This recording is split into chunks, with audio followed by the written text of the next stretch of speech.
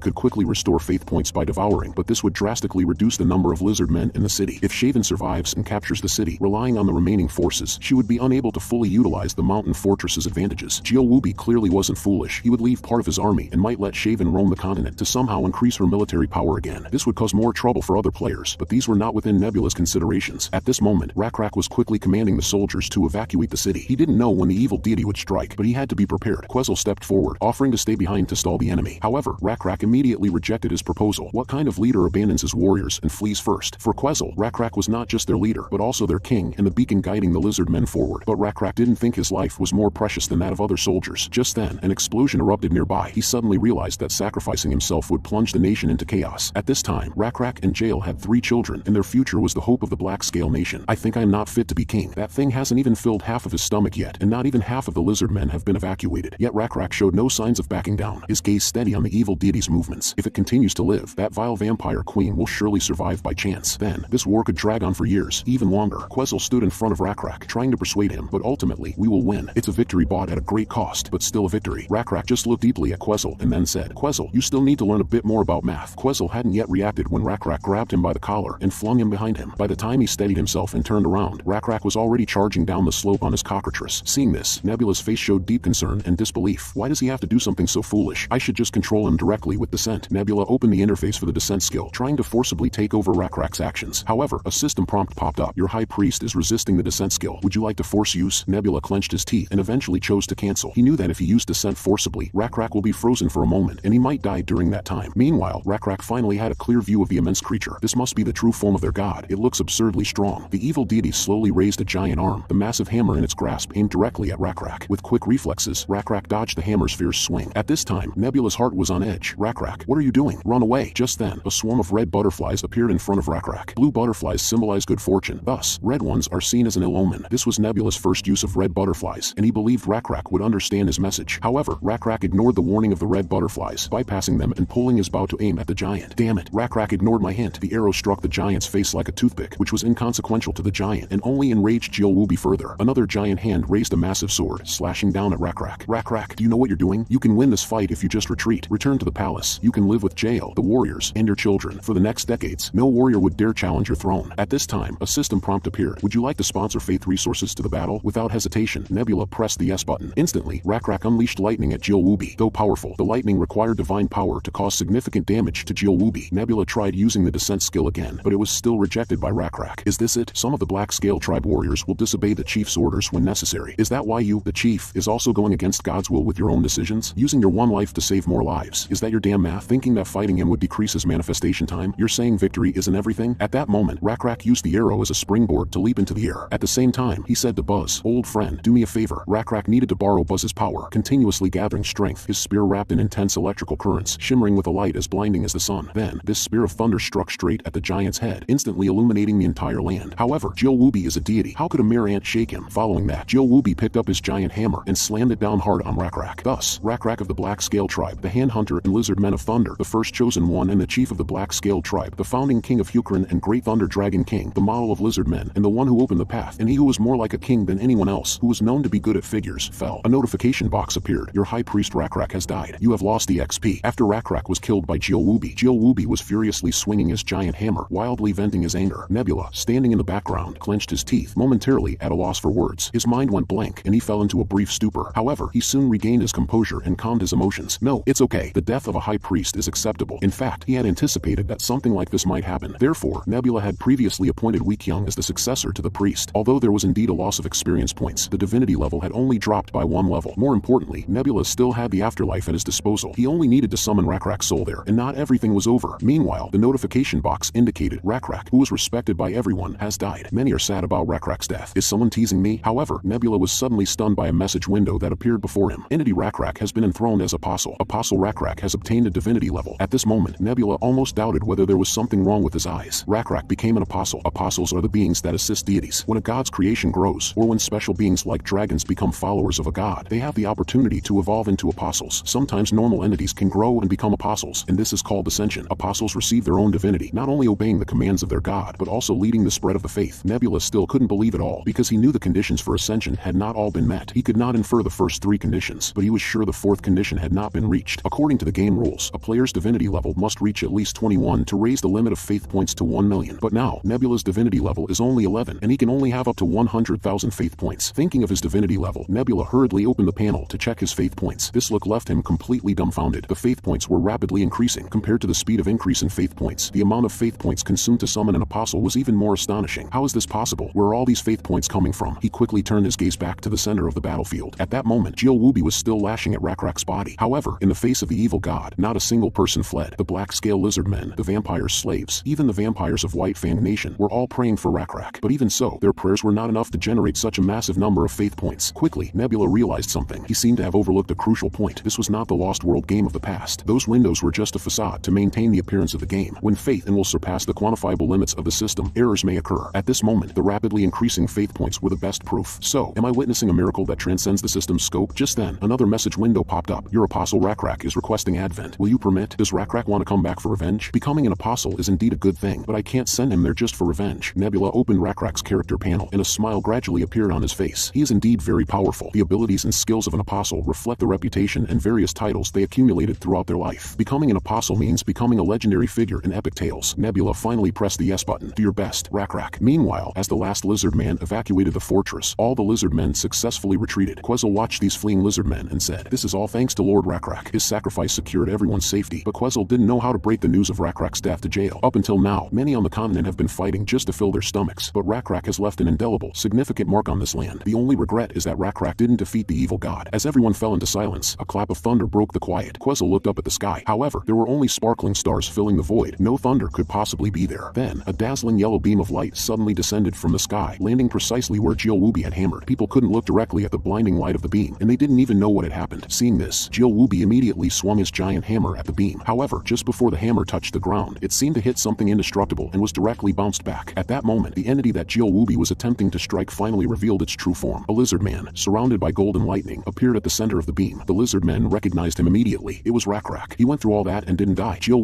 seemed unable to accept that Rakrak had been resurrected. You dare, a mere mortal. He swung all his sword at Rakrak. However, as the sword were about to touch Rakrak, he turned into a bolt of lightning, instantly piercing through Jill body. This left Jill utterly baffled. Before Rakrak died, he couldn't leave a mark on me at all. At this time, Rakrak's character panel shows Warrior level 6, King level 6, Apostle level 13, Strength 167 plus 13D, Intelligence 155 plus 13D, Camaraderie 132 plus 13D, Will 287, Leadership 115, Deception 82, and Patience 74. Rakrak's priest level has been transformed into an apostle level, and his capabilities have been unimaginably enhanced. Victory! Victory! Rakrak has finally defeated the evil god. At the moment Rakrak ascended to become an apostle, his abilities received an epic enhancement. There's no other way. The high priest levels were transferred to apostle. Since apostle possesses divinity, those levels include the divinity stat for his attributes. However, from an attribute perspective alone, this is no enough to face the level 16 manifestation of Jill as Jill divine attributes were 3 levels higher, but attributes were only part of an apostle's abilities. The true strength of apostles lay in their unique skills. The titles and fame that Rakrak obtained while he was alive are reflected in the form of skills for the apostle. Earlier, the massive hammer attack had been blocked by first-hand hunter. Just then, Jill aimed an arrow at Rakrak, but Rakrak raised his hand in front of him. Then a giant golden bow manifested beside Rakrak. The skill weapon creation could produce any weapon he desired. Jill